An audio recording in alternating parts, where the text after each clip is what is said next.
Seltzer Kings podcasts. What's your name, honey? Dawn. Dawn? Did you know your sister took my key, Donnie, and she won't give it back? I bet you know where she put it, don't you? She doesn't know anything. I know some stuff. I bet she takes your stuff all the time without asking, doesn't she? Where's my key, Dawn? Go upstairs, Dawn. You're always talking about stuff I'm not supposed to hear. I'm gonna figure it out, you know. Ooh, I like her. She's sassy. And I'll kill her. I'll kill your mom. I'll kill your friends. And I'll make you watch when I do.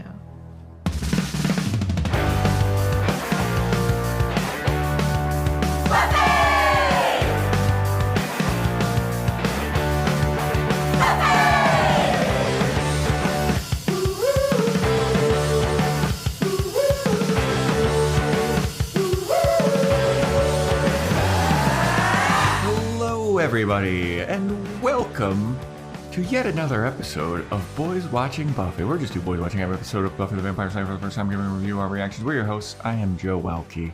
I am Vance. And today we're talking Season 5, Episode 12, titled Checkpoint, directed by Nick Mark, written by Douglas Petrie and Jane Espenson. Original air date January 23rd, 2001, to an audience of 5.01 million people.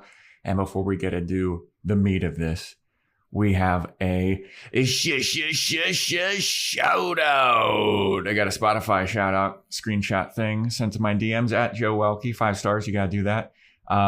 Special shout out to Lisa D. Thank you for the 5-star Spotify thing.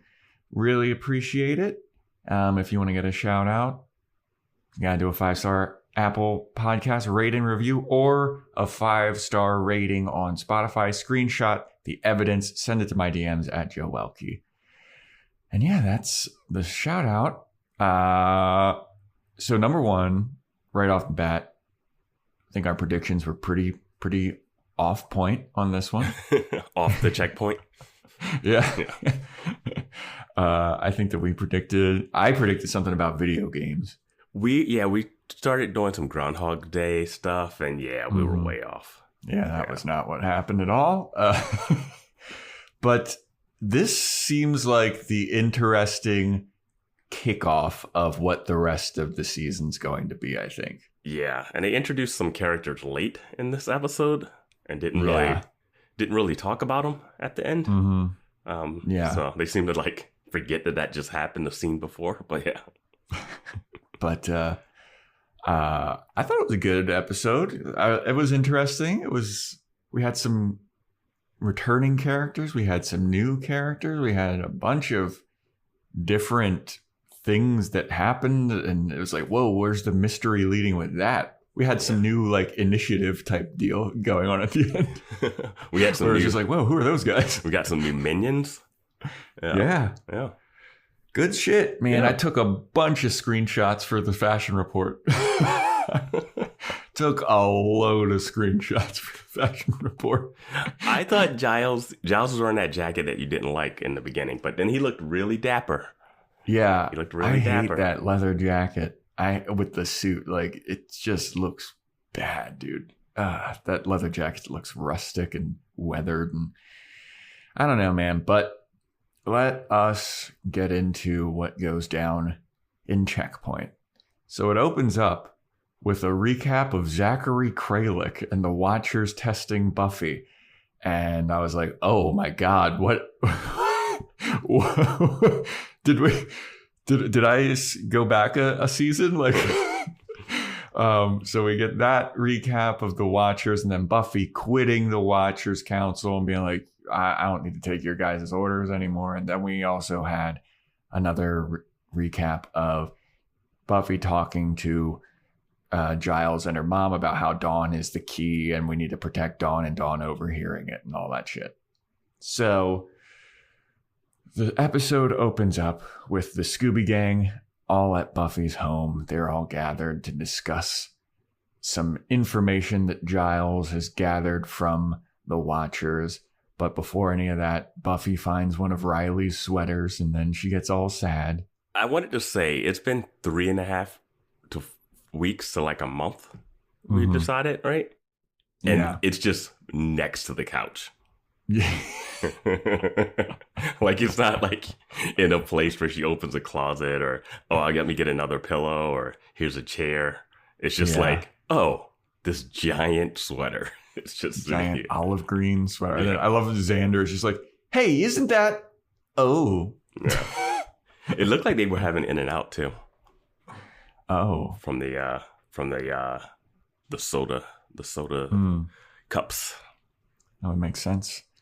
We're all West Coast babies. Yeah. We gotta have that In-N-Out, even though In-N-Out is completely overrated. I think it's overrated too. Way 100% overrated. I've tried to get into it and be like, okay, I got it. Like, let's go. Let's do it. And it just can't. And the fries are the worst. And everyone admits the fries are terrible. But they're why? Terrible. It's potatoes. How do you? I know. And you can see them cutting them up. It's like, how are you? Ugh. Yeah.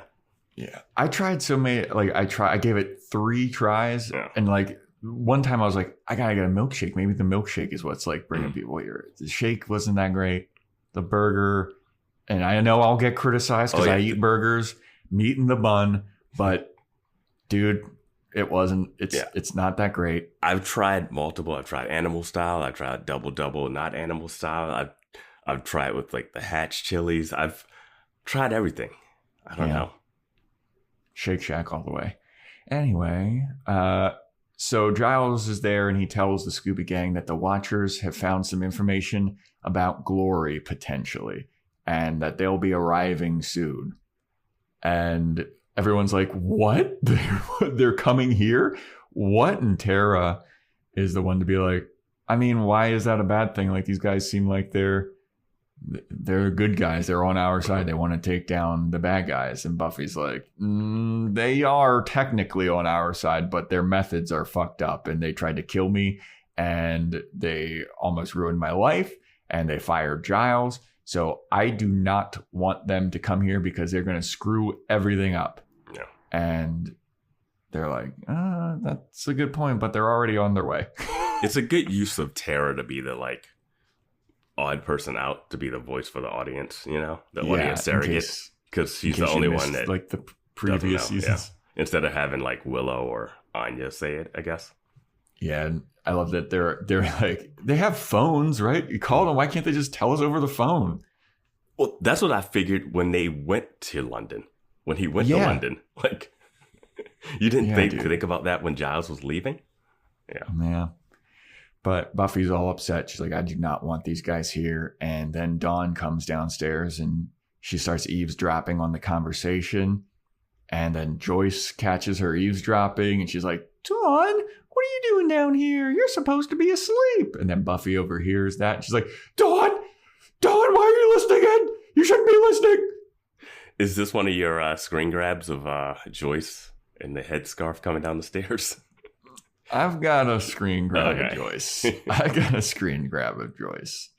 I was positive about her bandana last week. Could be a different story this week.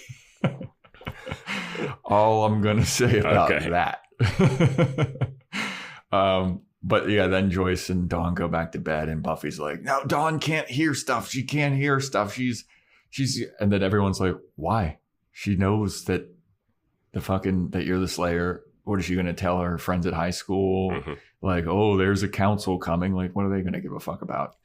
Oh. There's a great line in here where Buffy's like, oh, this is a bad time because now I have to take care of Dawn. And Xander's like, you always had to take care of Dawn. And she's like, yeah. She always existed. She's real. Yeah. 100%. I also like the touch of Xander having a sling because he got the shit beat out of him by Olaf. Oh, yeah. I mean, his arm's messed up, man. If they didn't put that, we'll get to it. But his arm is one thing, but another thing is completely fine. So, yeah. So then that's where this scene kind of leaves off. And then we go over to Glory, my girl. My eyes have seen the glory of Glory, and she is in her palatial apartment. She's freaking out next to her couch. She's just like, oh, God. Oh. And Dreg, and who I deemed at this point Dreg number 2, but his name is Jinx. Yes. I went to IMDb and I had to just to the episode, everybody, just to the episode cast list. And just I guess Jinx is that one. Yeah. I mean, I can't tell them apart. One's taller. Okay. Jinx is taller. I think, is Jinx taller? Yeah. Jinx was the one that was in this whole episode. For some reason, Dreg is sidelined. I don't know. Did Glory kill Dreg? Glory should have killed Dreg a while ago. Yeah. But for his incompetence. Yeah. I just don't understand why they introduced the second one to do the a one-person job. Yeah. But, yeah, I'm just going to call them Dregs. Both Dregs bring in this mailman, and they're like, what the hell's going on? Glory, you need to drink. Please drink. And then they pull Glory up to this mailman, and she just sticks her fingers into his mind, which was so freaky looking. Yeah. And she just drains this dude of his consciousness. And then they both pass out. And then Glory comes back to normal, and she's like, woof, that was a crazy... You guys are cutting it close here, huh? Aren't you? And now the mailman has lost his mind. I didn't love this.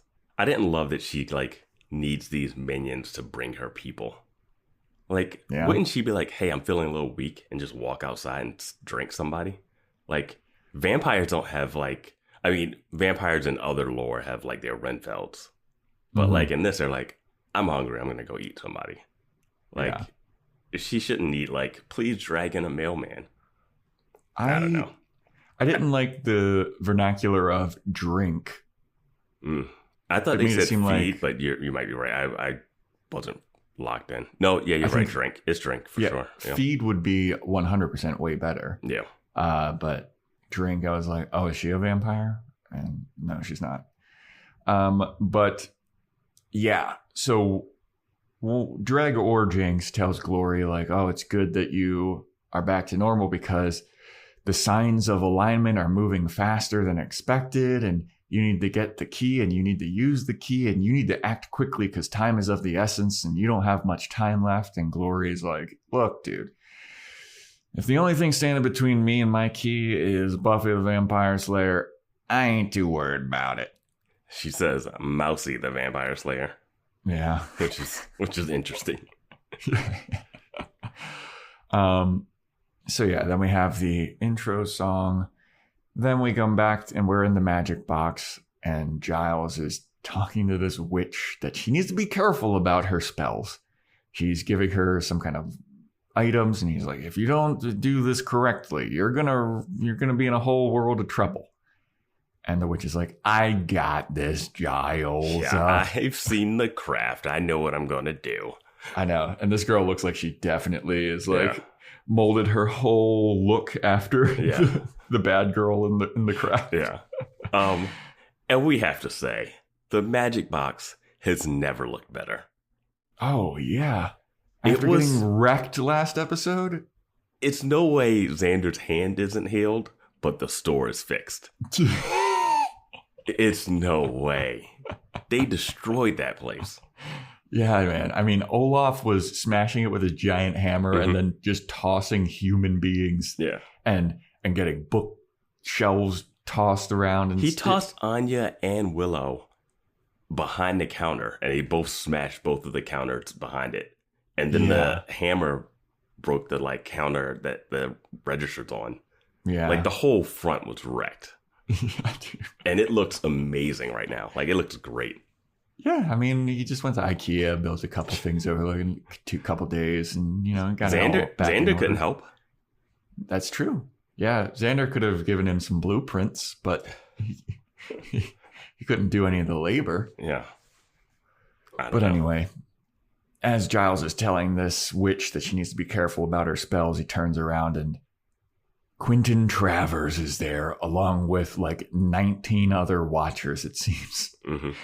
And Travers is telling him that hey, it's good to see you, Giles. And Giles is like, oh, I didn't expect you to be here so quickly. And all of the watchers disperse, and they all start going through Giles's magic box inventory, and they're all looking around at what's going on in there. And Travers is like, oh yeah, we're just, checking to make sure that you're not selling incredibly dangerous items to the public. You're trying to keep the dangerous items out of the public's hands, right? And Giles is like, I mean, yes, of course. And then watchers around the store are like, we've got this thing. This is really incredibly dangerous. You shouldn't be selling this. And then some lady is like, oh, I got this statue. It's stolen from Belize or whatever, and it's worth $100 million. Mm-hmm. And Giles is like, oh, wow, I've severely underpriced that. I'm siding with the watchers here, man. Absolutely. Giles, come on. Like, sell fake crap that doesn't work. Yes, absolutely. You have to do that. It's just irresponsible. Yeah. So then the watchers are like, all right, everybody here that is shopping, you got to leave because we got to do an audit of this place, basically. And so all the shoppers are leaving, and Anya's like, wait a minute. That's all of our money. We need the money. Come back with your money next time we're open. So everybody leaves. The watchers have told Giles that they're going to do a review, and Anya's all worried because she thinks that the watchers are going to be not so kind to her because she's used to be a demon, and she thinks that the watchers are going to try and kill her or something. And she's like very prominently trying to establish that she is an ex-demon, but also convince the watchers that she's just normal human. Yeah, that's why I'm always a little confused about her. Because like last episode, she was like, I am human, right? Yeah. And this one, she's like, ex-demon. And it's like, do you even have any demon qualities anymore? Like, what makes you like, yeah.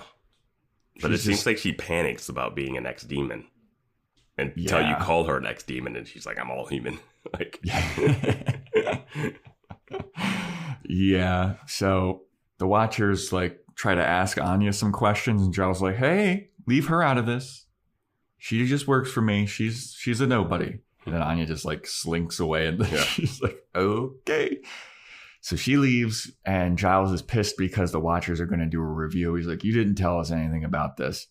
And Travers is mad that Giles doesn't respect the watchers anymore, and he used to be one of them, and he knows some information about Glory, and they're not going to give it to Giles and Buffy unless they're convinced that they're ready to take on Glory, and they have to prove to the watchers that they aren't two boneheaded idiots that are just going to misuse this information. And Giles is like, you can trust her.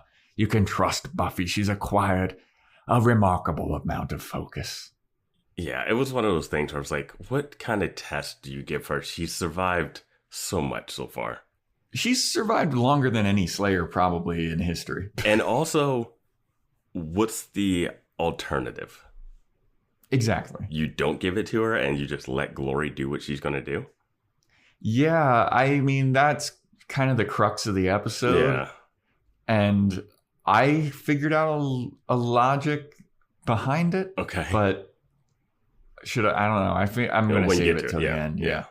But I love that the watchers had like, and I think that we talked about this too, about Giles is telling them like, oh, we got a training area in the back for Buffy. We can do all of our Slayer stuff. And Travers is like, surely that's where you're keeping all of the dangerous potions and magic stuff. Yeah. And Giles is like, it's like, yeah, dude, you absolutely should be doing that.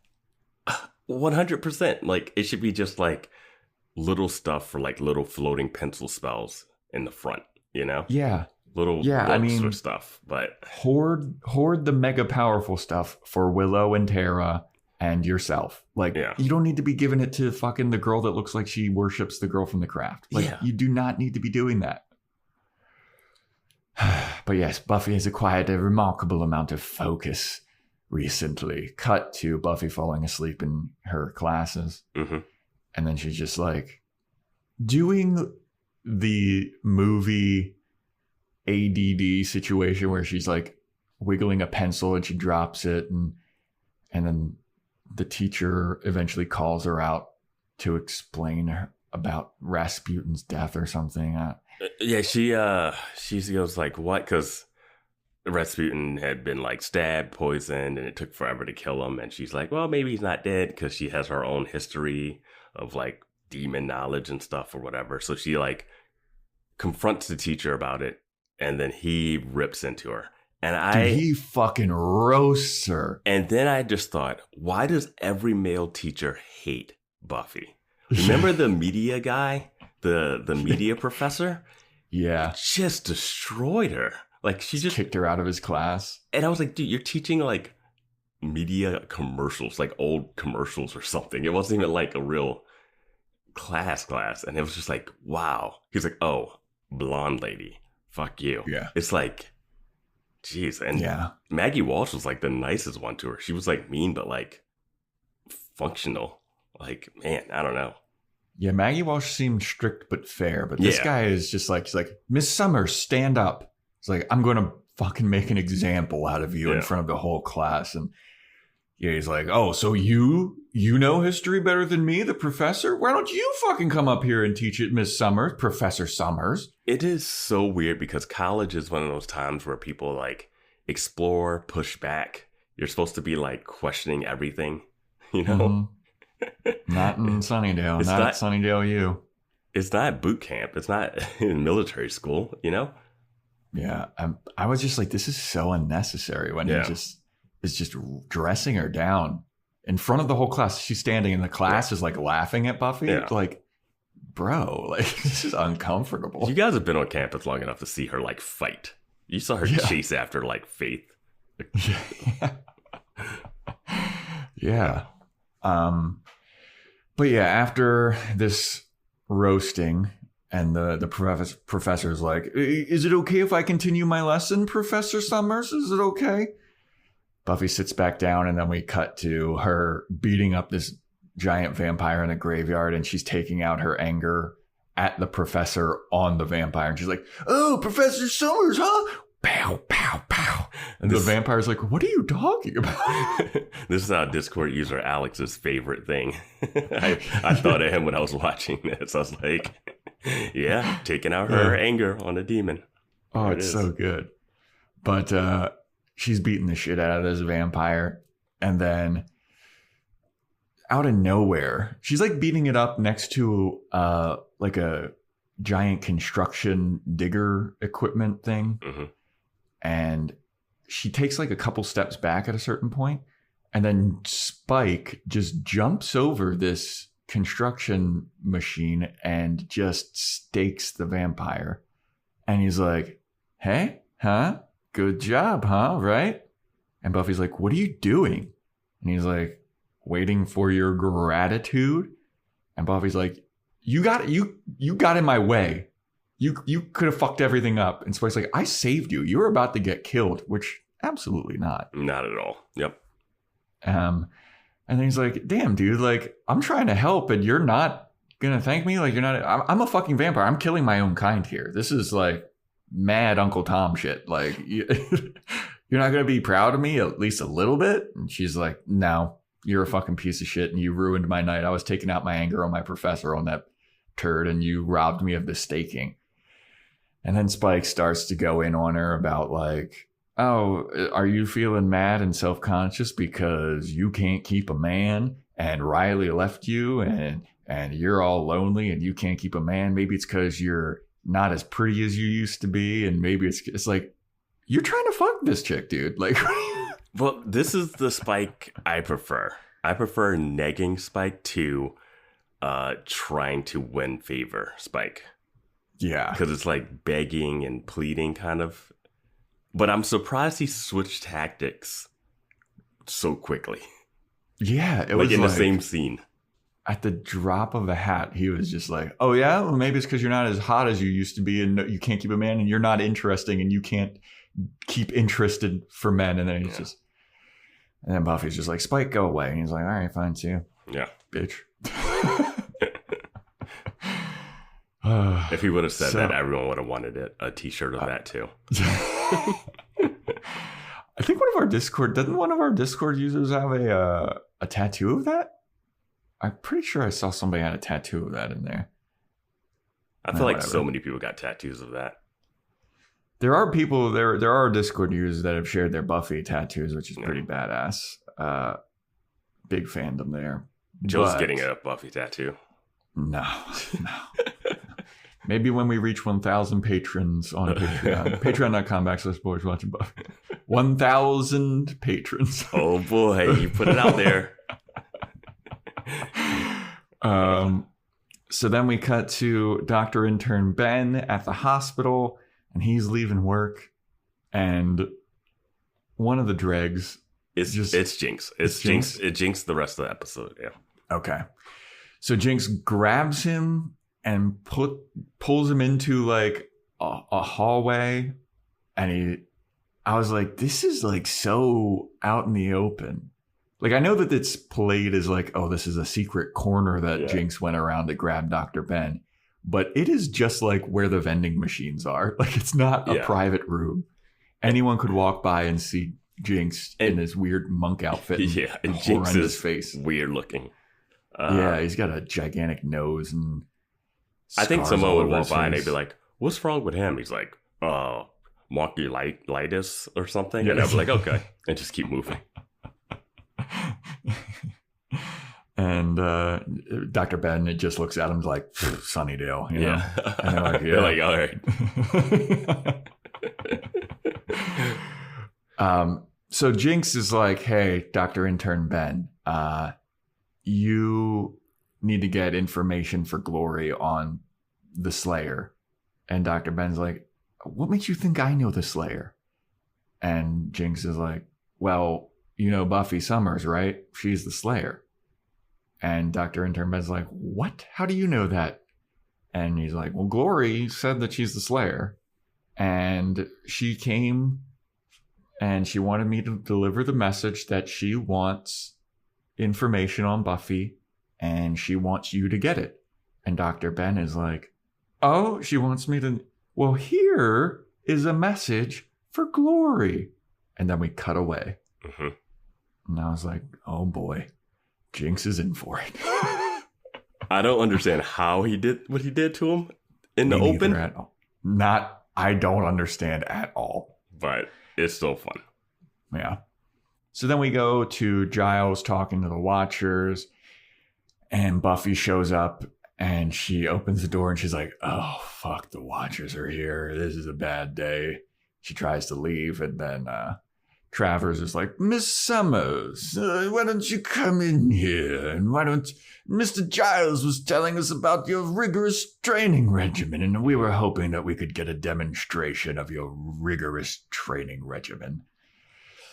And Buffy's like, do I have to do it now? I just had a bad night. Yeah, I've had a bad day, dude. Like, why don't we do this another time? And he's like, no, why don't we do it now, because I have information on Glory and I'm not going to give you the information, because from what I've heard, the last couple times you've gotten your hands on Glory, she beat the shit out of you, and you know that she's more powerful than you, and you know that I have information that can help you.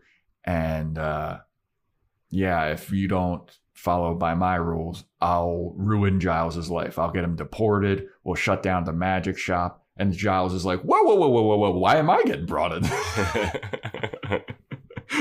Whoa, you're going to fucking deport me?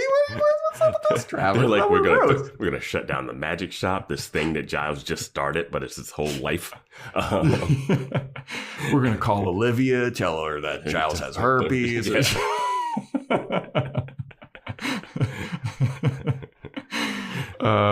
And then, they're just like, yeah, we can deport Giles whenever we want. We're going to shut down the store. So you better play ball. When they said that, I was like, how is Giles still in the country? Yeah. I mean, did the Watchers like fake a green card for him or something? But Buffy is like, oh, God damn it. I don't want Giles to get deported. And Travers is like, yeah, you are doing a bunch of knucklehead, boneheaded bullshit all the time. Now you're dealing with the grown-ups. I thought you were going to finish that way. You're about to do a bunch of knuckle-headed bullshit right now for us. Yeah. I mean, that is what happens, basically. So Then we go to Gloria's apartment where Jinx shows up.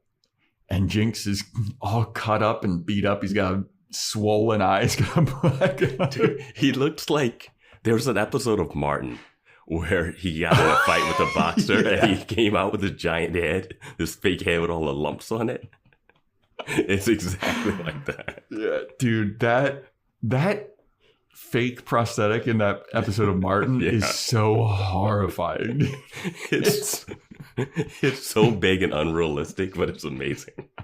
It looks like something from like the Muppets. Like it looks like the Garbage Pail Kids or something. Yeah. Yes, it does. Oh my god, dude, that is perfect. Yeah. Oh man, Martin's fucking such a good show, dude. Anyway, Jinx got the shit beat out of him by Doctor Intern Ben, and I was like, what are Jinx and Dregs's powers if they can just get beat up by her? Is Doctor Intern Ben a regular guy, you think? No. Okay. No. You think he's something more? I think he's similar to Glory. Like I said, he's like her brother or something. Okay. Yeah, I think we speculated it was the brother because he was like, I've been looking after her my whole life or whatever. And there's a line here that kind of makes it seem more of that than anything else too. Yeah, fair. So, Jinx is like, hey, I went to go to Dr. Intern Ben to say that you wanted his help, and this is what happened. And Glory's like, oh, no. Poor Jinx. Why wouldn't he help? Like, what does he care about it? Like, he could totally help. I don't know why he wouldn't help me. I mean, he could beat the information out of Buffy. He could bang the key out of Buffy. And I was like, yeah, let's do that. I have the actual quote. He said he can seduce her and bang the key out of her. And then Jinx goes, he is attractive. Yeah, he is quite attractive. And then Glory goes, of course he's attractive. And then Glory's like, I just don't get it. Like, this fucking Ben guy, he makes me so mad. And then Jinx is like, oh God, it looks like she's about to suck the consciousness out of me because she puts her fingers near Jinx's head like she did with the mailman. And Jinx starts wincing and he's like, oh. It's weird because it had both the like tension of he's going to get killed and the tension of them about to make out. Yeah. Yeah. It's good. Yeah. Yeah. Glory rules, dude. I like, especially off of the back of Adam. Glory looks so much more interesting and cool, and the mystery around her is cool. When you go from the mayor to the initiative to Glory, it's just like, something doesn't fit here. Yeah, man. Glory fucking rules. But yeah, she's also like hugging up on Jinx, like, oh, my poor Jinxie. Oh, my big, strong Jinxie. And Jinx starts, he starts to get a little chubby. He starts to get a little filled up in his... That's why they wear those monk outfits. Loose fit. Yeah. But, Glory is mad that Dr. Intern Ben is not helping her. Oh, so, I wanted to bring this up. Okay. It's Buffy. It's Sunnydale. It's not hard to find her. Yeah, dude. I mean, she's in class. She's in class. You can ask 80 vampires and they'll tell you where to find her, where she lives, because they've been to her house. Yeah, you could just go to the phone book. Like, it's not that hard. Yeah. Especially back then, dude. Like, they talk about how like your information's on the internet. Like, they just had your shit in the phone book. Like, you could just look that up. Yeah. I don't know, man. Just hang out at the magic box where you got all of your dangerous items to make a serpent guy rise from the dead. But whatever. So I mean, that's crazy. That is crazy, Giles, that you had those items that she needed. I mean, Anya warned Giles about this several episodes ago. Yeah. And now he's surprised that the Watchers are. He's like, oh, fuck that, dude. You should know better. Yeah. Anyway. I would like to hear people defend Giles' freedom of selling dangerous products. It's capitalism, baby. Yeah. Speaking of the magic box, we go back there where Giles and Buffy are there, and they're annoyed that, the Watchers have got them under their thumb, and they have the critical information that's going to help us, and we're screwed. We need the Watchers, and we need their information. And Buffy's like, could they really deport you and do all the stuff that they're saying that they're going to do? And Giles is like, if I'm being honest with you, they absolutely could. At any second, they could do this. They're really bad at like physical attacking and stuff because they're a bunch of stuffy British dudes. But this politicking and bureaucracy shit, they're really good at that. And they took their sweet, sweet time doing it. I know. Season and a half. And Giles is so nervous that he breaks his glasses. Yeah.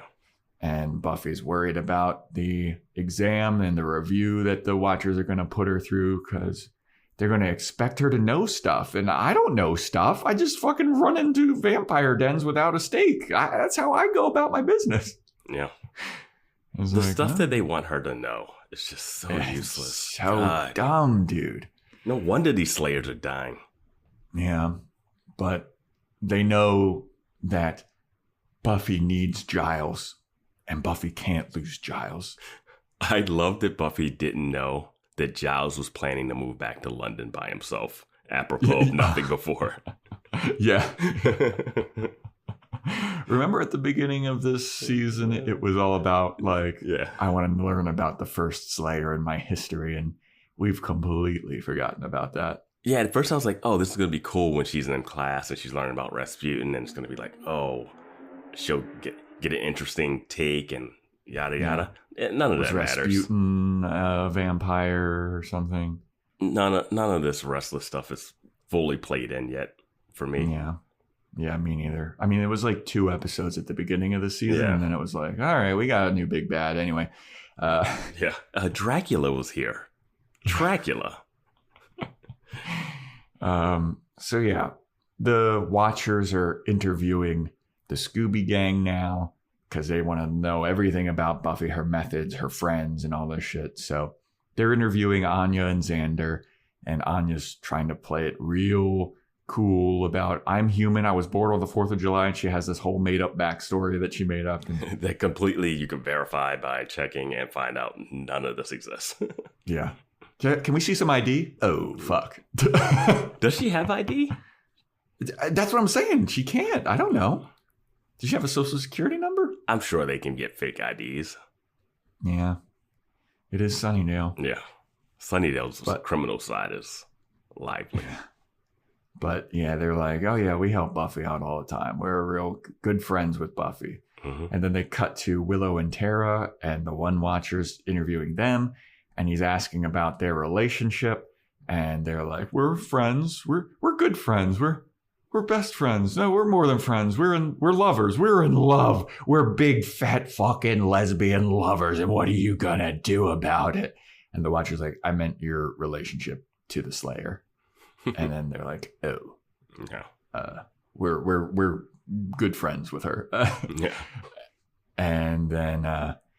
Xander, it cuts to Xander. He's like, we're best friends. Me, Willow, and Buffy, we're the original crew. We used to go out on patrols together and like do all kinds of vampire hunting together. And then this Watcher is like, why would you do that? And Xander's like, what do you mean? And the Watcher's like, you have no special skills, no powers, no knowledge of anything. Like, why are you going out on patrol? And then Xander's kind of like, I mean, I help. I help stuff. And then it cuts to Willow and Tara, and they're like, yeah, we help because we're witches. We do the witch side of stuff. We know magics. And then that Watcher's like, oh, so you're registered witches with the Registered Witches Council? And they're like, yeah, Witches Council. That thing that we totally know existed until just now. I know, the thing that's now going to come up. Yeah. And he's like, oh, okay, so all this stuff will be verified. What level of witchcraft are you at? And they're like, super high, like 5. And he's like, all right, well, I'm going to double check on all this, and I'm going to check with the Witches Council. And they're like, okay. Well, and he's like, well, what are you doing to help Buffy? And Willow says, I'm working on this spell that is a ball of sunshine. Mm-hmm. You're right. But yes. Finally, once in my life. A broken clock is right, what, twice a day? Yeah, we're still waiting for that number 2.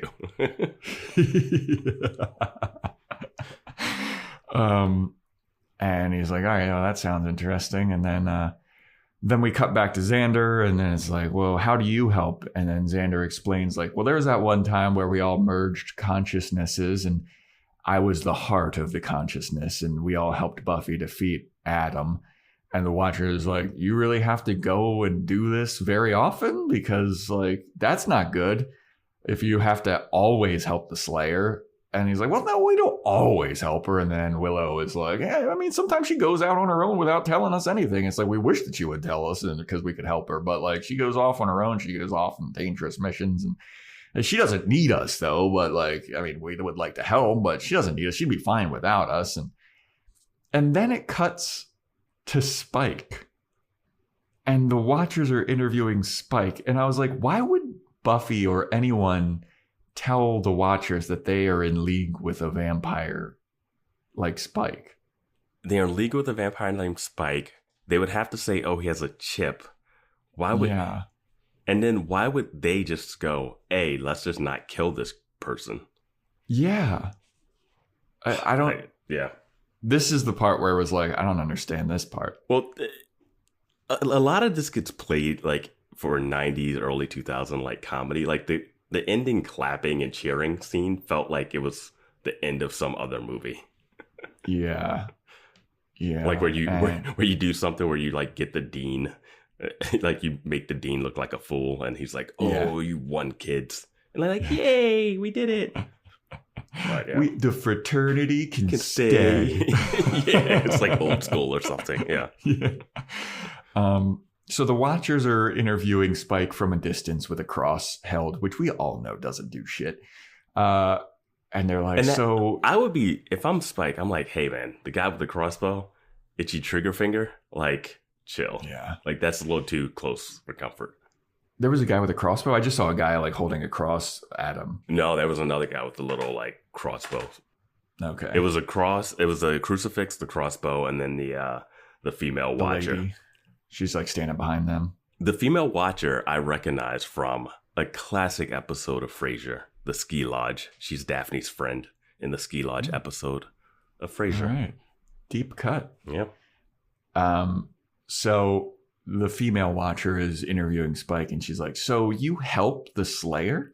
And Spike's like, yeah, for money, and sometimes, a little bit of blood. If there's, a little, just like some blood lying around, sometimes she lets me drink it. And they're like, this is so crazy that, like, why would she enlist you to help her? And Spike's like, yeah, man, I mean, she's fallen off a little bit, man. I mean, she is not doing well. And they're like, oh, really? And Spike's like, yeah, dude, she can't keep a man. Anyway, how is she doing? Like, what's up with her? And Spike says something like, yeah, she can't keep a man. She's running through these guys like crazy. And I mean, eventually she might just like come crying to me and lay her head on my shoulder. And the Watcher's like, would you want that? And Spike's like, have you seen her? She's pretty hot. And the Watcher's like, that's so crazy because it seems like you would want to kill the vampire Slayer being a vampire. Like, you've done this before. You've killed Slayers in the past. And Spike's like, how do you know that? And the Watcher's like, I mean, you're Spike. You're William the Bloody. And he's like, so you've heard of me. And then the Watcher's like, I wrote my thesis on you. And Spike's like, must be kind of crazy to be standing in the same room as the famous Spike. Anyway, now that we're good friends, can you tell me how Buffy's doing? Is she okay? Like, can you put in a good word for me? This like flirtation, I was just like, what is going on? This scene. Yeah, Spike's all over the place, man. Like, who has, because we've seen the flashbacks now. Who wrote about him killing the Slayer in China? Who was there to witness that wasn't a vampire that wrote that down? Did he tell it to someone? I feel like Spike's the type of guy that would like shout it from the rooftops. Like, I killed the Slayer. Yeah, but like, I feel like if you shout it from the rooftops, most of the people wouldn't even know what a Slayer is. Yeah, and why would you believe? Well, I guess the Slayer would die, so. Dude, there's so much about this lore that's so crazy to me. I mean, this is super nitpicky, but it's always like, oh, I wrote my thesis on you. Like, how? Yeah, I mean, I could go like, how do the Watchers know when a Slayer, like, is it smoke coming out of a chimney, like we the Pope still or don't something? know. We're like 5.5 seasons in, and I still don't know what makes a Slayer. Yeah, whatever. I might have to kill Buffy myself just to see how it all works. I mean, and we've met 3 Slayers. And I gotta say, I don't know. Despite all of this, I feel like we must remind the audience. I really like this show. Yeah, I like the show. I like this episode. But yeah, it's a great episode. But like, it makes me curious. Like, I want to know more. That's the thing. Is like, it's so good that it makes me curious. I want to know the inner workings. But then I feel like if we knew the inner workings, we'd be disappointed. I want to know that they know the inner workings. That's what it is. Okay. Yeah. And they're pretty good at this stuff. Like, they don't let stuff fall through the cracks, and like they call back a lot of stuff, and people come back and everything, which happens huge in the Angel episode that we're gonna do. Yeah. I mean, Angel, I feel like, does a great job of reminding you of the rules of vampires and stuff. And Buffy does it as well. Sometimes, like, they'll be like, oh, remember this? Or here's a callback to when this happened. And it makes me so curious. And it's like, oh, I want to dig deeper. And it's just like, it's fun, man. But I do have questions. Yeah. I just figured at this point we'd know a little more about like how Slayers are made. Or at least like when Buffy's like, hey, I want to learn more about where I come from. Then maybe that would be the first question. Yeah. How is a Slayer chosen? Yes. Yeah. I apparently, like, where Kendra's from, they're just like training with, and it's like, oh, what? Faith became one and not one of these deadly ass assassins? Yeah. It was like, oh, Kendra to Faith. It was like, wait, what? How? What? What is this? Just loose cannon, crazy Bostonian. Yeah. But anyway. After this scene with the Watchers interviewing Spike, we go to Buffy in the training center, and she's about to do the physical test where they blindfold Buffy and there's a dummy, and she has to protect the dummy from Philip. Who's an actor that is in everything. I've seen this guy in like so many things. He's such a character actor that's been in a billion things. And Buffy's like, wait, I mean, I have to protect the dummy from Philip, and Philip's got this gigantic axe, and they're like, oh yeah, Philip's going to try and attack the dummy, and you must make sure he doesn't. And Travers is like, and we're going to be calling out attacks for you to do in Japanese. You've brushed up on your Japanese, right? And Buffy's like, fucking no. And they're talking about how, like, yeah, we're going to shout out the moves of Aikido and Jiu-Jitsu in Japanese. And I got to tell you, I did Jiu-Jitsu for a little bit. And oh yeah, no. What they're doing, it's none of this is. Isn't Jiu-Jitsu more like wraps and takedowns? Jiu-Jitsu is more about like submissions and ground fighting. Yeah. It's not about like striking. Jiu-Jitsu is like a submission martial art. What is it? Roy Gracie or whatever? Yeah. That guy? Hoist Gracie, yeah. Yeah, like it's all about getting your opponent on the ground and just like subduing them. Yeah. Which is not great for biting vampires. Yeah. Maybe Aikido, but from what I've heard on bits of the Joe Rogan Experience, the most accurate source of information. Apparently Aikido is like nonsense martial arts. Like, it's not a good martial art according to like real martial artists. Okay.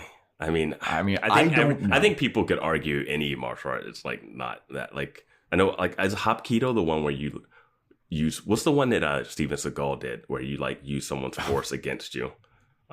Because that one's an interesting one. he's not the best person to I was going to say see it. But the actual technique is like someone use their force against them when they come at you, and it's more like deflecting defense. Well, that's a lot of like what jujitsu does too. It's like you're using their force again, like just tricking them into a submission type thing. Yeah. But I feel like the standard, what people consider really good martial arts, is Muay Thai, kickboxing, jujitsu, and then a little bit of karate.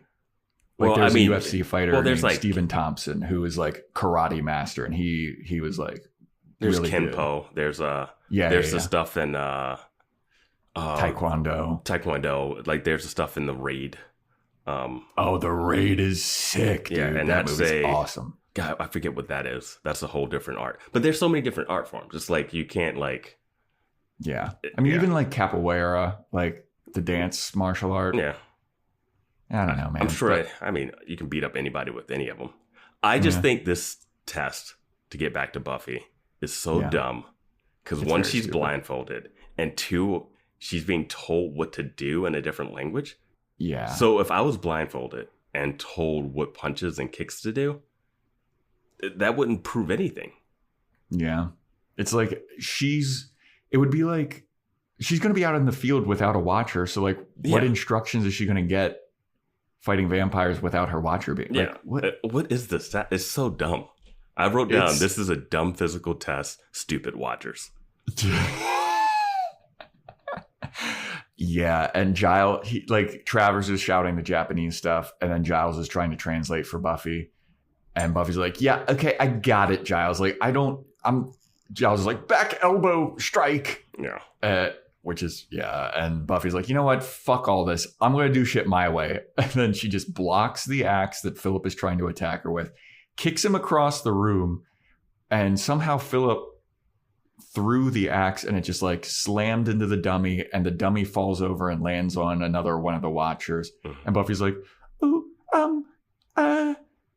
did I fail? Can I get to do it again?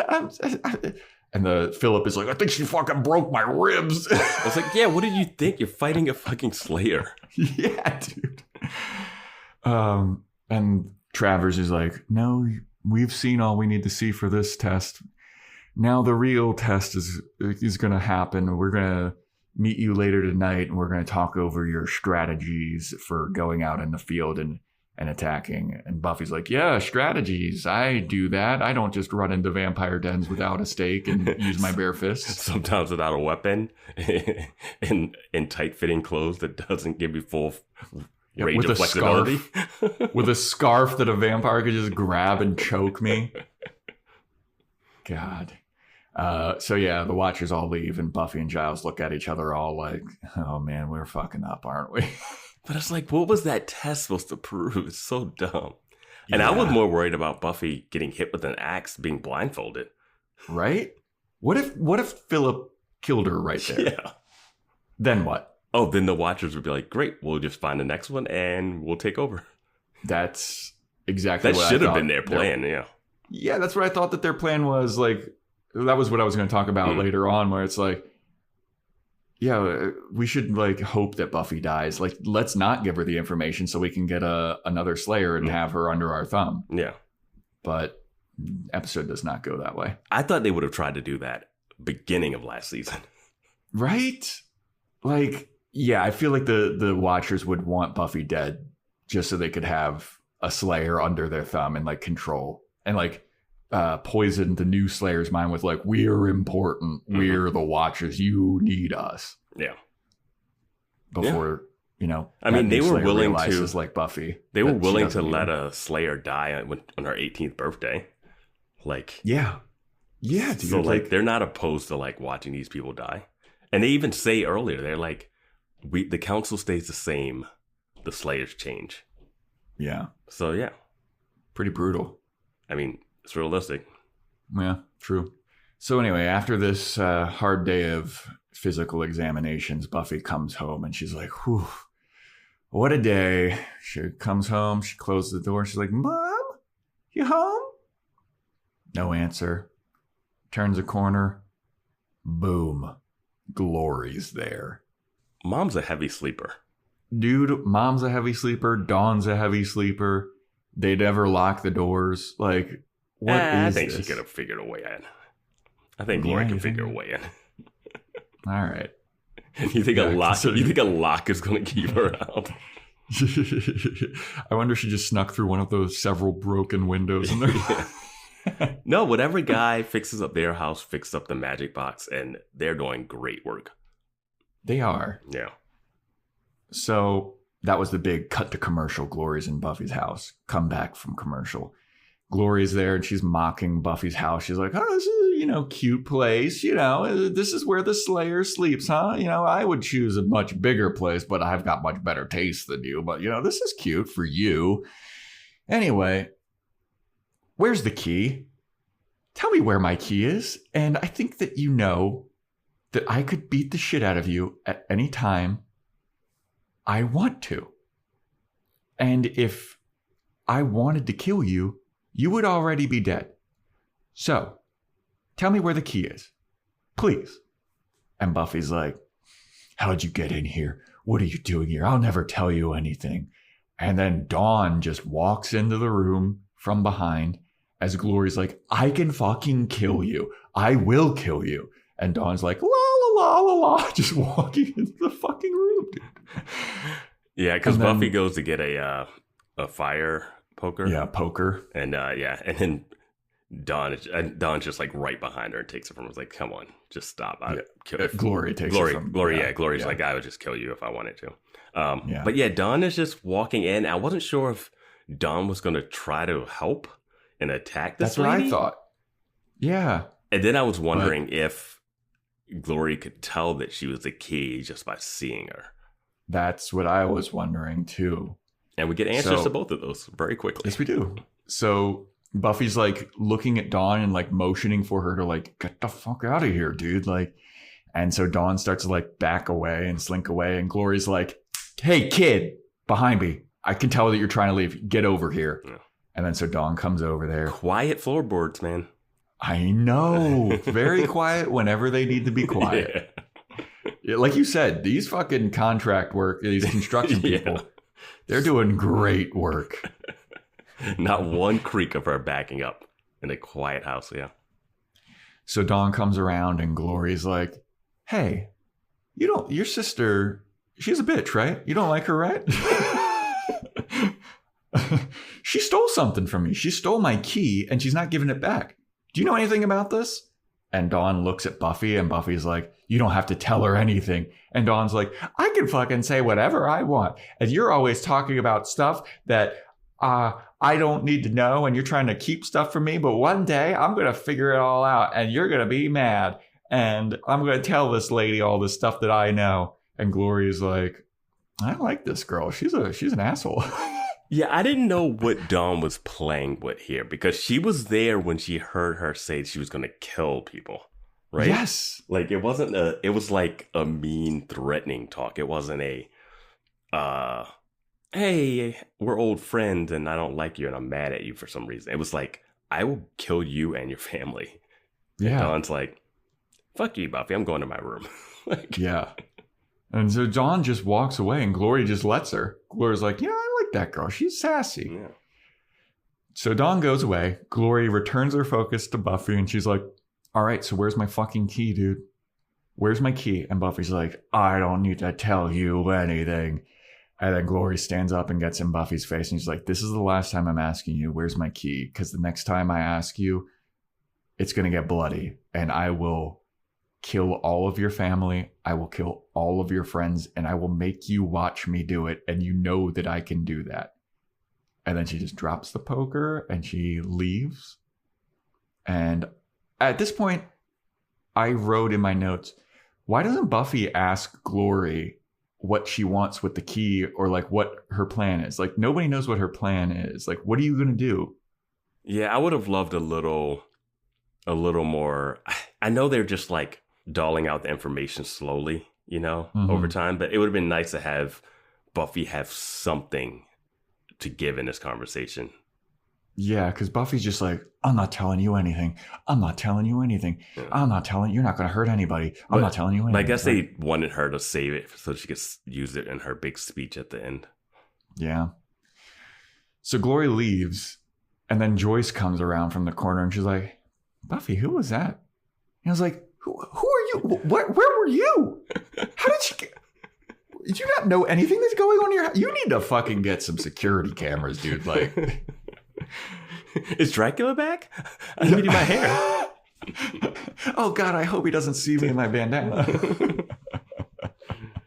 But I was just like, she's just not home. She's just not home, right? That's what I thought. I thought that nobody was home, and then Dawn shows up, and then Joyce shows up. It's like, where were you?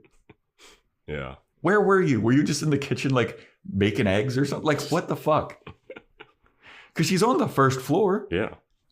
She didn't come down the stairs. I mean, she could have. I mean, it's quiet, man. Those stairs are quiet. That is true. Yeah, that's true. She's walking on clouds. Yeah. So Buffy is like, oh God, this is bad news. Mm-hmm. I gotta get you guys somewhere safe. I gotta protect you from Glory. Where can I go that's gonna be the safest?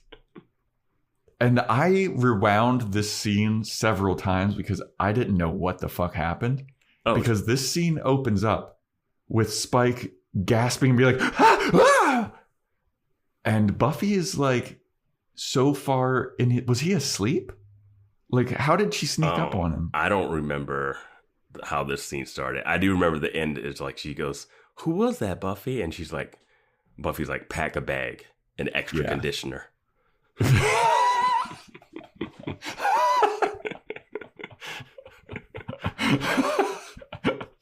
Extra conditioner, extra bandanas. You're gonna need them. No, I don't remember. Yeah, I don't remember how like the Spike scene started. I know he was like, I think he started. I guess you saw it twice, so he started. Yeah, like Buffy somehow surprises him, but she's like so far in his crypt. Like, I don't know how she surprised him, but Spike is like, "Whoa, you scared me!"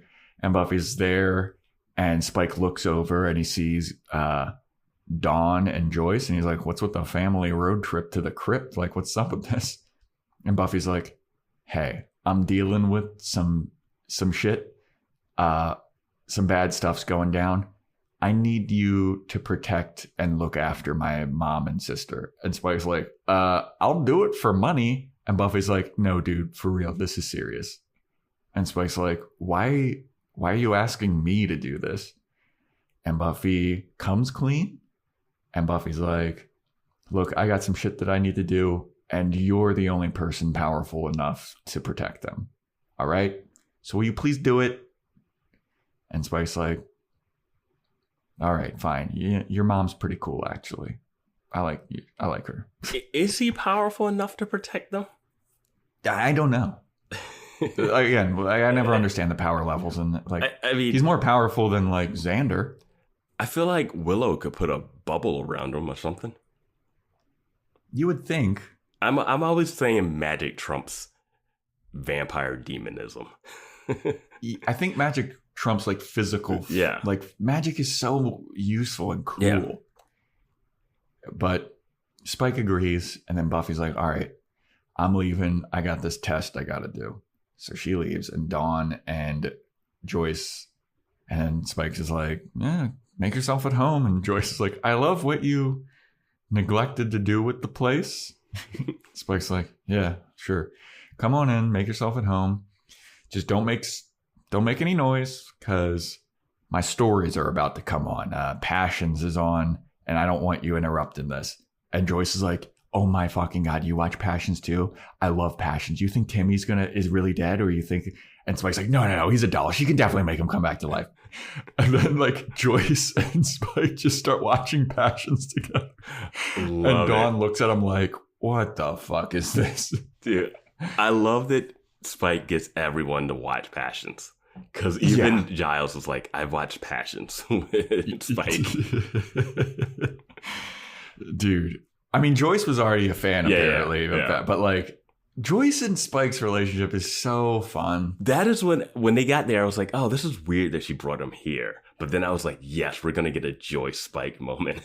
Yes. And we perfectly get it. Yeah, they delivered. Yeah, they delivered, dude. Like them watching Patch, like sitting on the arms of that chair, just like enthralled. I love that he has a TV in that crypt that somehow gets reception. I know. And the Buffy mannequin is in the background of the scene where they're talking. And I was like, are they going to comment on this? Buffy should have been like, what's that? Spike's like, fucking nothing. Yeah. He's got like pictures of Buffy taped up all over the place. Oh, the pictures that he stole, and he's got her underwear like pinned up to a wall. Do you think they're still going to be there next episode? I hope. I mean, it's just like such a fun, weird dynamic. He's like, there's blood in the fridge. And they're like, real blood? And they're like, yeah. Yeah.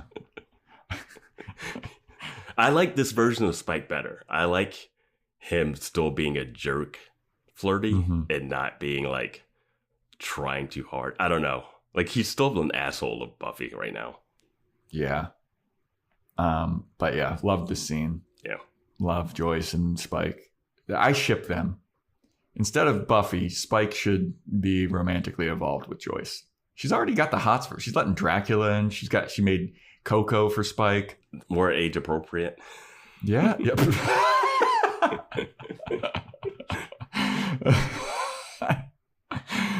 Anyway. So then we go to the Scooby Gang. They're at the Magic Box watching the Watchers. They're like up in the rafters or whatever. And they're like, stupid Watchers. I hate the Watchers. I was like, what is this? That's what I was saying. It was like, what? It's like the cheering section up top. Yeah. And the Quentin Travers is pissed. He's like, oh, Buffy's 20 minutes late, Mr. Giles. She's supposed to be here 20 minutes ago. And Giles is like, I'm sure she has a good reason for being late. And then we cut to Buffy, who is on her way in her absolutely fucking stupid outfit. Whoa. She's got that beanie on with the tag on the outside again. It's the same beanie. At least they're consistent. They're like, oh, this is Buffy's beanie. But she's walking. She had a rough day, Joe. Take it easy. All right. Yeah, I know. She's about to have an even rougher day because she's walking and she walks down an alley to get to the Magic Box, and she is accosted by some dude in chainmail, and he attacks her in an alley, and then like two more chainmail dudes show up and they surround Buffy, and Buffy's like, we got to do this right now. I wrote Buffy was attacked by the Knights of Ren, and I only like know that term. I don't even really like. I know it's a Monty Python thing, but I don't even think I really watched it. Doesn't it? I thought the Knights of Ren were Star Wars. Like they were the Knights of Kylo Ren. What's the Knights of? What's the Monty Python one? Yeah, the this is but a flesh wound. But aren't they the Knights of Ren too? I don't know. I'm gonna be honest with you. I don't know. That's what I was like once. I don't know. For some reason, I was just like Knights of Ren. I know for a fact that Knights of Ren is a Star Wars thing. Yeah. Okay. Yeah. Kylo Ren, but I don't know what the Monty Python thing is. Well, these are the Knights of the Byzantium. Yeah, Byzantium Empire or something. They surround Buffy. I want to say I did think originally I thought these were going to be the Watchers, even though we had just seen them. Mm-hmm. I still thought these were going to be the Watchers in chainmail fighting her, and this was going to be the second test. That would have been cool. Yeah, I guess the test would have been like, can Buffy get here on time if we're throwing all this stuff at her? I don't know. I didn't think we were going to get a new baddie thrown in so late. New faction. Yeah. So yeah, Buffy. All these guys, they have these gigantic stripper poles, and they're beating Buffy up with the poles. Like they're not lances because they're not spiky at the end. It's like they just have giant chrome poles that they're beating Buffy up with, it seems. Well, I mean, she ends up taking a sword from someone. That's true. They're big bow staffs, I guess. But then Buffy just beats the shit out of all of them, and after she beats them all up and they're all like knocked out, I was like, is she not going to get information from these guys and ask who they were? This is the one where I wanted her to ask more questions. Less with Glory, more with this. Like this one, I was like, you have to be like, come on, guys. I'm trying to keep it away from somebody. or something. Like, I really wanted her to take this guy to the magic box. With her. Yes. I was like, walk in, shove him in front of the Watchers and be like, hey, they have information on this thing. We have it. Go. Yeah. Yes. But she pins down this one chainmail knight guy. She unmasks him. And I was kind of like, is this Doctor Intern Ben? But no, it wasn't. It was some other dude. And he's got a tattoo on his forehead. And he's like, we're the Knights of Byzantium. And Buffy's like, oh, are you in league with Glory? And they're like, fuck no, we're not in league with the Beast. We are knights and you are protecting the key. We are trying to destroy the key because it would stop Glory from being able to do her evil deeds. And you're protecting the key. So we're now your enemy. And it's like, it is an interesting three-way thing. This episode should have been titled Triangle. Last episode was Triangle, right? Yes. Yeah. But like, did you panic and think? I did. But it's like cool because Glory wants the key to do her whatever she's about to do with it. Apocalypse type bullshit. These guys want to destroy the key. Buffy wants to keep the key away from Glory, but also protect the key because it's Dawn. If the key wasn't Dawn, she would destroy it. Absolutely. She should just destroy it anyway. Dawn's fake. If they were to kill Dawn and destroy the key, would their memories of her just go away? I guess so.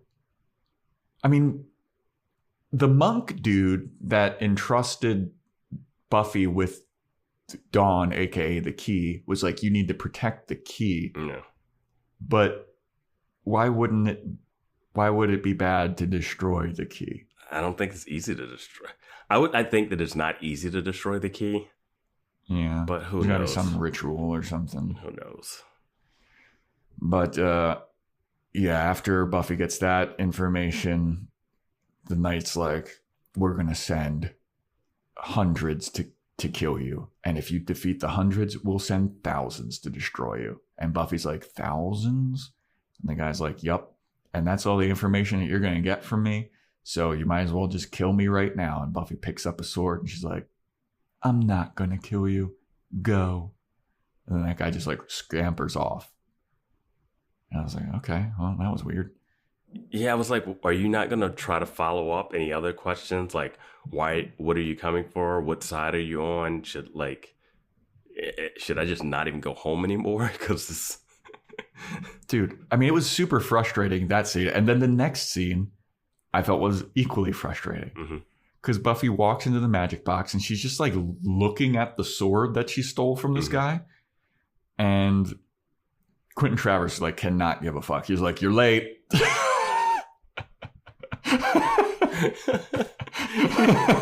He's like, I know you have a sword that's bigger than you are, but sure. Yeah. And then Giles looks at her and is like, what's that sword about? And Buffy's like, some fucking chainmail dudes attacked me. And Giles is like, you got attacked? And she's like, yeah. She just throws the sword on the table. And Travers is like, all right, well, I don't give a fuck. Time to start the review.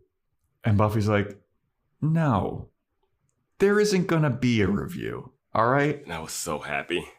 Yeah. I was like, oh, thank God. We don't have to watch her answer dumb, ancient questions. But this is what frustrated me. Buffy is like, I'm not doing any more fucking tests. All of your reviews are a bunch of bullshit. And you know why it's a bunch of bullshit? It's because everyone's trying to tell me that I don't have any power. I'm the weak one. Glory came into my home and she told me that I'm a flea. I'm nothing. I'm lower than dirt. And you know why? It's because I have something she needs. I have power over her.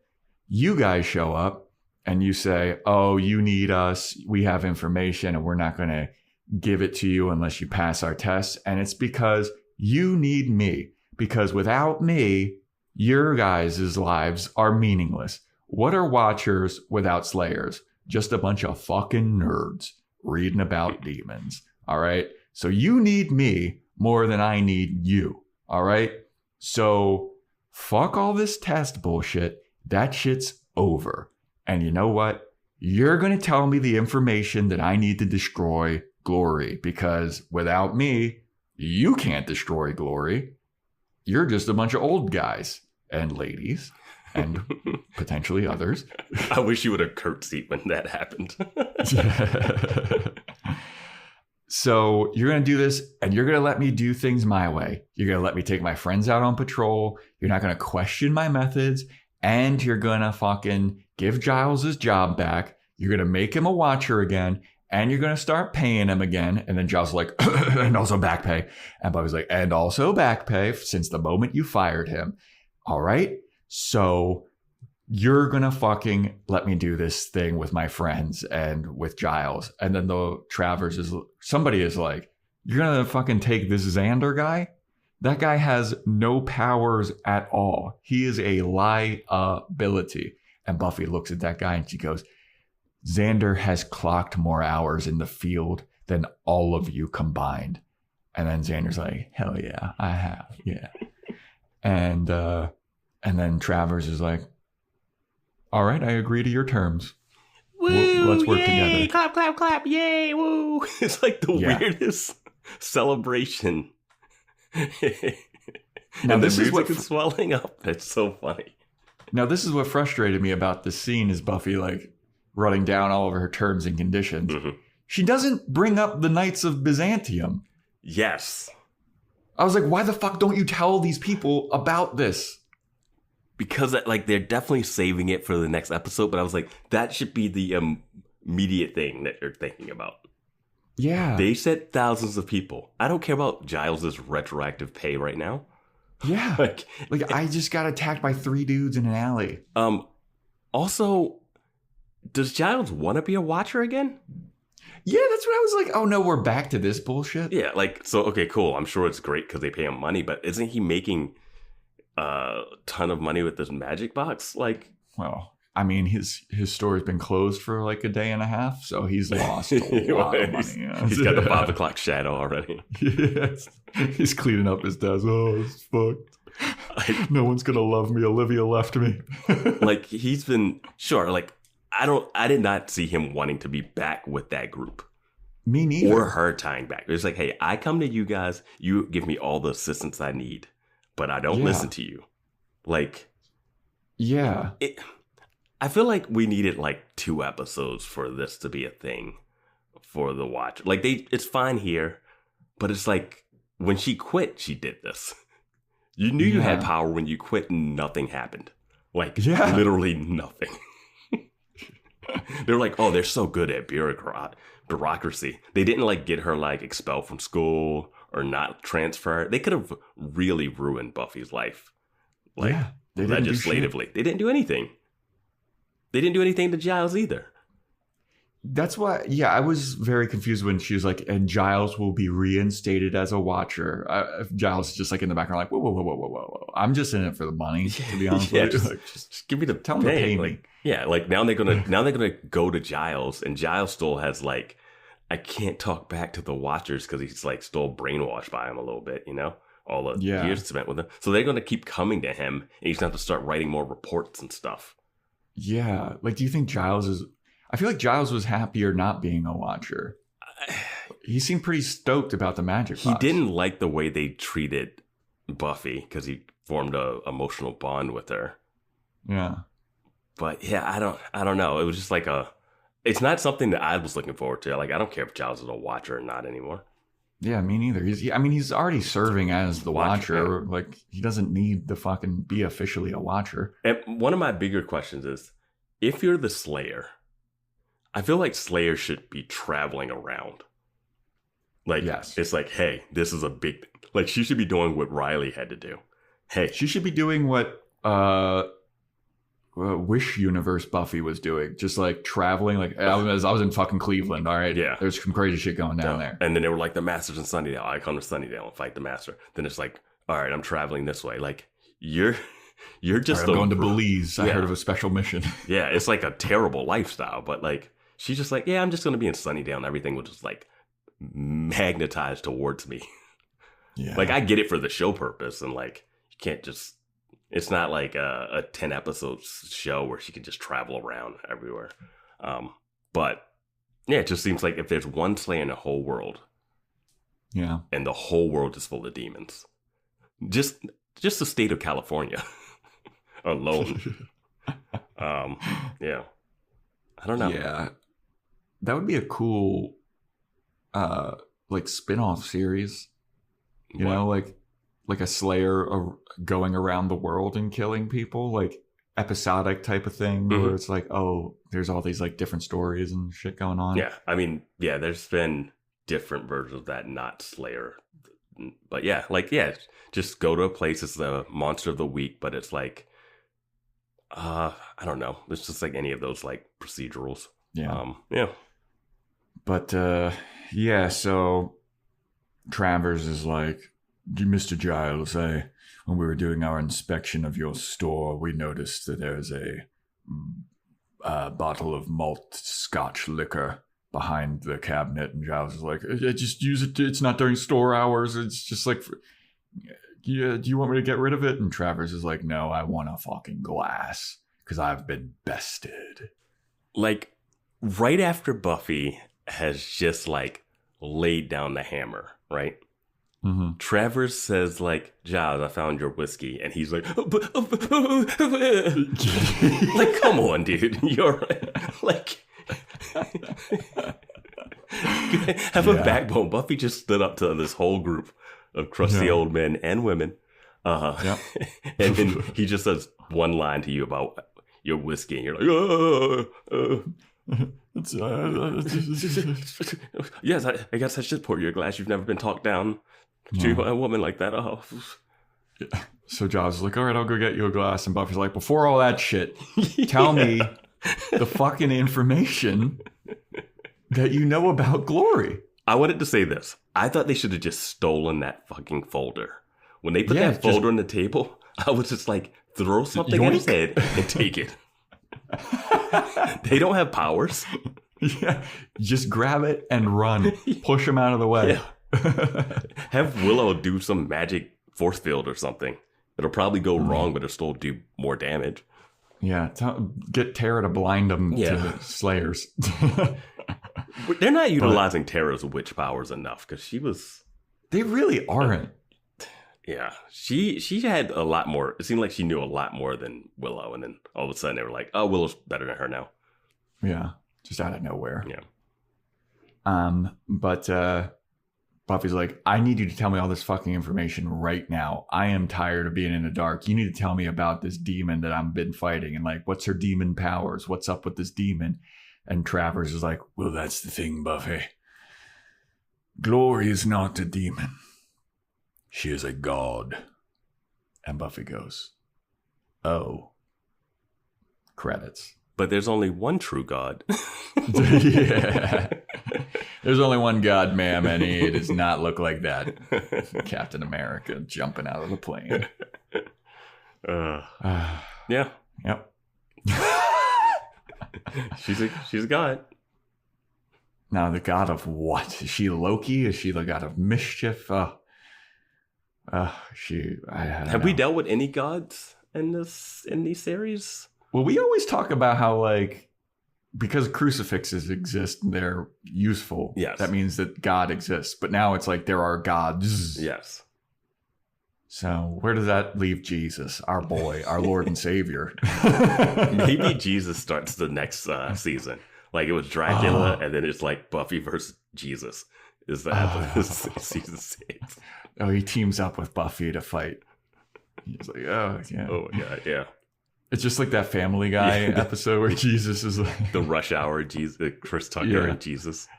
Damn, Jesus, you crazy, Jesus! You ever smoke one of these? Yeah. So ridiculous. Oh, man. How much do you think Watchers get paid? Because Giles is happy. Giles is like... I mean, the salary was pretty banging when I was a watch. He's like, what are you getting? Like, I don't know. I mean, he was double dipping on that salary. Plus, he was still getting paid by the school to be a librarian and not doing that job at all. Yeah, because there was no job to do. Nobody ever utilized that library except for Cordelia, like twice. Yeah. He was double dipping there. Let's say the Watchers, this is the year 2001. Mm-hmm. He's probably making, maybe like $100K, six-figure. He's probably making, yeah, I guess so. Maybe probably less. Nice apartment. Probably making less than $100K. I don't think it was that price. 85? 85? Yeah, maybe. I feel like he was low ranked too. I mean, like, even just on his, I don't even know if he opened the magic box yet before he got that fucking convertible. No, like, he was doing car pretty good first. Oh, yeah. You know what I wanted to bring up about the car? He didn't want Anya to watch the magic box while he was gone, but he left the keys to the car. Yeah, I was like, that's crazy. Yeah, man. Yeah, this episode, good. Things are moving. Yep. We're in the back half of the season, it seems. We gotta get things a-moving. I'm still waiting for Buffy to hook up with Doctor Intern Ben.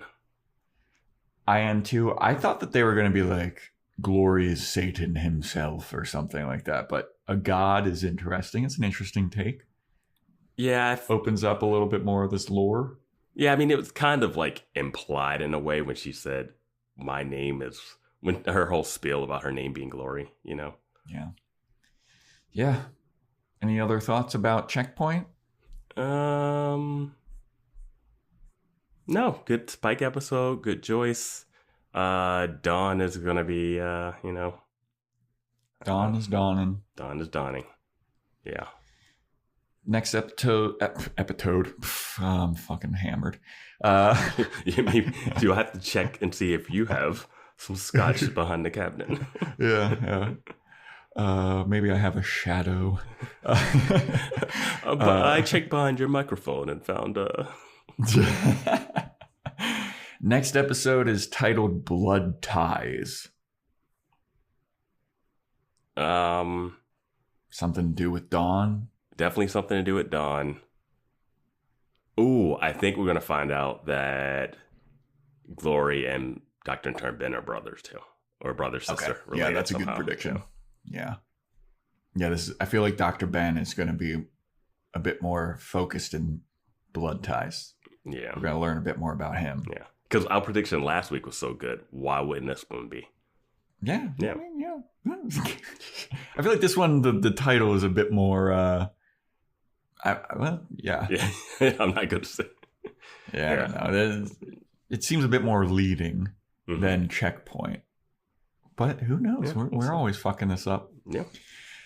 Blood Ties, about Dr. Intern Ben, and also learning a bit more about Dawn and protecting Dawn or whatever. Yeah, always got to protect Dawn. And maybe we'll learn about those knights that they decided not to talk about. Yeah, the Knights of Byzantium. I bet we're not going to see those guys for another 4 episodes. Which is crazy. That one gets away. He's like, well, I don't think she's that bad. She let me live. Yeah. And she just knocked the other 2 guys out. Yeah, like, she didn't kill any of us. Yeah. Like, we're all standing She does mention, she was like, can I just kill Travers? And Giles is like, no. But maybe I could punch him. Buffy's like, yeah, you can. They're like, you're around the same age. Like, this guy's 60. I can't beat him up, but like, you can. I was like, anyway. Yeah, I saw Buffy punch Amy's mom. Oh. Yeah. Well, that's a wrap for Checkpoint, everybody. Thanks for listening. Sign up for our Discord. We'll be doing some lively discussions about this for sure, probably. Join our Patreon. This for sure, probably. Really non-committal there. Yeah. Join our Patreon, patreon.com/Boys Watching Buffy, where we do Boys Watching Angel, the Joe's Fashion Report, and Boys Watching Movies, where we'll be doing Bring It On. We also have Amazon wishlist, a throne thing. Follow the Instagram at Boys Watching Buffy. Email in boyswatchingbuffy@gmail.com if you want to get a shout out. Apple Podcast rate and review 5 stars, or Spotify 5 stars. Screenshot it, send it to my DMs at Joe Welke. And that is a wrap. Thank you for listening, and stay tuned next week for when we talk about Blood Ties.